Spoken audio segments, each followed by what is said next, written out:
Je vous ai déjà raconté que les antivirus ça n'existe pas. Un antivirus est censé être un logiciel qui va regarder les programmes que vous voulez lancer sur votre ordinateur et qui va les analyser pour vérifier s'ils sont pas malveillants. Un programme malveillant, on appelle ça un malware ou un pourriciel en français, hein, et ça désigne globalement ce que vous avez en tête en parlant de virus, mais normalement un virus c'est pas exactement ça. Un pourriciel donc ça peut désigner plein de choses. Par exemple, il y en a qui vont faire planter votre PC, il y en a qui vont chiffrer votre disque dur pour pouvoir vous demander une rançon, il y en a qui vont voler vos données, etc.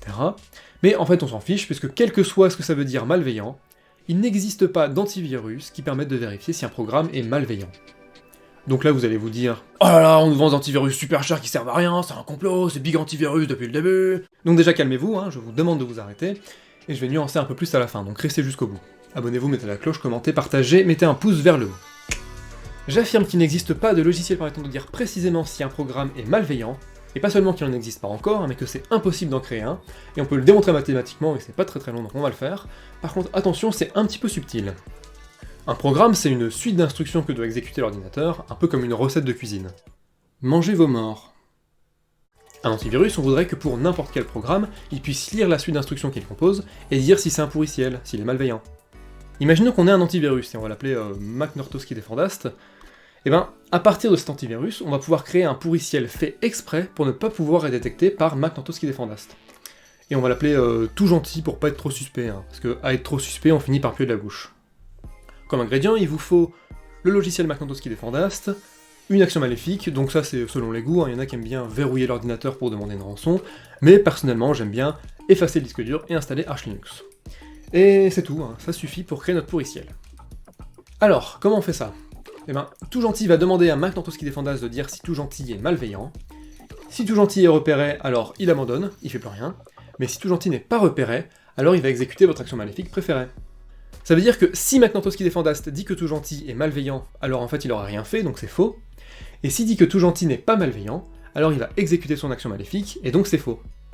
Quoi que dise McNortowski Defendast de tout gentil, c'est faux. Il est incapable de juger correctement tout gentil, donc McNortowski Defendast n'est pas un antivirus infaillible. Et on peut appliquer le même raisonnement à tous les autres antivirus, et donc il ne peut pas exister d'antivirus infaillible. Et boum alors, Big Antivirus, tu vas faire quoi là, hein? Tu vas vendre des vaccins? Bon, il y a quand même deux aspects qui, selon moi, peuvent sembler étranges. Le premier, c'est dans le cas où McNortowski Defendast dit que tout gentil est malveillant. Parce que d'un côté, on a quand même que tout gentil contient des instructions maléfiques, mais en même temps, il pourra jamais les exécuter, parce que McNortowski Defendast répondra toujours la même chose. Et si jamais McNortowski Defendast évolue, et ben alors c'est plus le même antivirus, et on peut réappliquer le même raisonnement.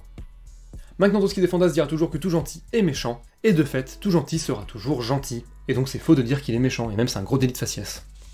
Le deuxième aspect qui pourrait poser problème, c'est de demander à McNortowski Defendast son analyse. Parce que là on a tout gentil qui, en cours d'exécution, va se lire lui-même, il va s'appliquer sur lui-même. En fait ça se fait très bien puisque l'analyse de McNortowski Defendast, c'est la lecture. Il va juste lire les instructions du programme et donner une réponse. Et on aurait pu faire ça avec n'importe quel autre programme, et pour l'ordinateur ça aurait été exactement la même chose. Tout ça, ça veut dire qu'un antivirus, soit il va laisser passer des pourriciels, et dans ce cas il est faillible, soit il va en bloquer trop, et dans ce cas il va aussi bloquer des logiciels gentils. Voire même, il pourrait laisser passer des pourriciels et bloquer des logiciels gentils. Donc là vous allez vous dire « Mais qu'est-ce qu'on nous vend ? Parbleu !» Et ben en gros, un antivirus, il a une base de données de pourriciels connus, et pour vérifier si un programme est malveillant, il va juste regarder s'il est dans sa liste de pourriciels. Donc un antivirus, ça sert à rien face à un tout nouveau pourriciel. Mais en pratique, ça protège quand même bien. Et j'ai uniquement dit ça pour toucher mon chèque de Big Antivirus.